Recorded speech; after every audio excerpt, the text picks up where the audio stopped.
So you've been a big staple in the VMAs, the EMAs, and of course, BET. Yeah. How has BET helped your career? I mean, without BET, I doubt if I'd even be sitting here. I mean, that was such a huge piece of everything that happened in my career. I mean, from the early days, all the way from America to it becoming a global brand. I mean, they were the ones who were playing those early videos when no one else would play them. You know, for a long time, I say this respectfully, MTV wasn't trying to play brothers like that. Like even songs that people know, like Mama Said Knock You Out, and all these songs that are really famous around the world, they didn't get quite as much play on MTV as people think. It's just that they aged well.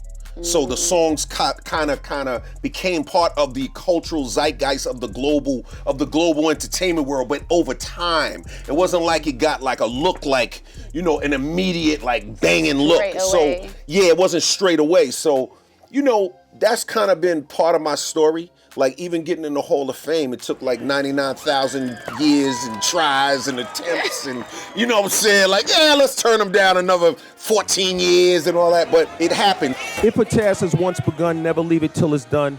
Be thy labor great or small, do it well or not at all. Thank you, Grandma. I love you. I want to know your return of music now. Yeah. You come back with a force, Yeah. literally, Yeah. with a force. Yeah. Now, for those who don't know what the album is like, the vibe of the album, talk to me.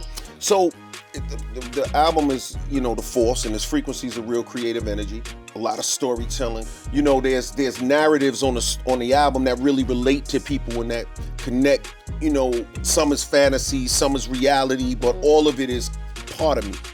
You know, I think that the important thing is that for me as an artist is not trying to follow what's happening currently and not trying to recapture something I did before. Innovation is that true newness and truly doing something new sonically, doing something new in terms of where you've grown as an artist. Because remember, you can't make music or create art that's bigger or lesser than what you are. True. You know what I'm saying? So whatever you create, you gotta grow. If you wanna create art that transcends, then you have to grow as a human being in order to create at that level. You know what I'm saying? So do you feel like your music back then to now has a completely different feel? Or what do you feel are the similarities within that music and what has changed? Well, I think it is different. I think the similarities are that you're getting a snapshot of the mindset I was in when I created the project. 100%. Now that mindset is gonna be different, right? You know what I'm saying? Right. You know, if you was talking to me over shrimp, 15 years, 20 years, you know what I'm saying? Just different, like. Different. You see what I'm saying? So it's a snapshot of where you at in your mind, you know what I'm saying? So it evolves, it's evolution, you know what I mean? 100%. Yeah. I want to talk about Saweetie being on your album. Yeah. Now, that is a collab I never thought I'd see in my lifetime. Got him! So I want to know how that happened. How did you know? You know what? When I made the song, it was like, it just felt sexy, it felt like a vibe, and I just thought Saweetie would sound good on it. You know what I'm saying? Like, you know, when I heard her with Doja Cat on Best Friend and all that, you know what I'm saying? And I just always thought that record was cute. They just talking crazy. I'm like, you're my best friend. And I'm just like, yo, this is hilarious. And I just always liked this. So I say, yo, one day if I get something, I'm gonna reach out to her. So, you know, Q-Tip made that beat, you know what I'm saying? And came up with that chorus, and I was like, yo, Saweetie should be on there. So, you know, I worked with her, hit her up. You know what I'm saying? I threw some people I knew, got with her, she worked on the verse, and she rewrote it, and she rewrote it again. I told her, yo, sing the hook. She like, oh, you want me to sing? I'm like, yeah, sing the hook. So she sung on the hook, and it just turned into this thing. You know what I'm saying? You said that you were the GOAT, like you started up the GOAT thing. Yeah. Talk me through that quickly. So in the year 2000, 1999, before the album was released, there was, you know, obviously Muhammad Ali had been calling himself the greatest of all times forever.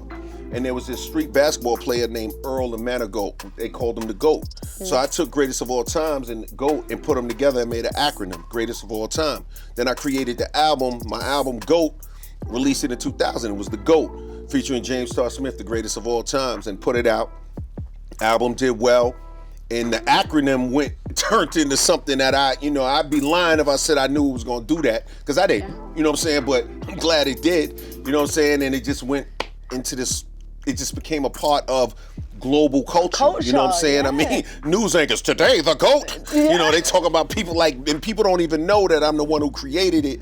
Well, some people know, but it's just, it's amazing. You know what I'm saying? We're gonna know now. They know now. We're gonna baby. know. They 'Cause know Nina now. Simone told them. That's what I'm. That's why they know. Nina saying. Simone told That's them. what I'm saying. Maybe I'm just gonna keep my name. It sounds better when you say Yeah, it. Nina Simone told them. You know what I mean? Yeah. Well, it's been amazing. But I want to know one more thing. How did you stay in shape all these years? Because I need some tips. I mean, you gotta hit the gym, baby. You gotta hit the gym. We all know what to do. We just don't feel like doing it and all that. When them rice and peas come over and all that good oxtail and all that. I'm gonna put you on. I'm gonna put you on with the dude. Yeah. Yes. Yeah. You've been doing your thing. Thank and you. I you appreciate keep you. doing your thing. I appreciate You're hitting it. numbers, 14 million streams Yeah. and views on YouTube on your newest. Oh, wow. I didn't even know it. Murdergram's up to that. Wow. Yeah, Okay. man. I ain't Trust me, check it. Don't worry. That's what I'm saying. Nina Yeah. Simone. You got me covered. Pleasure, baby. What an incredible insight to the true hip-hop legend. LL Cool J has not only shaped the past, but he is defining the future. And stay tuned while we watch his journey back to the top of the charts. This is BET Streetz. I'm Nina Simone. Make sure you like, comment, and of course, subscribe. You know the things. Let's go.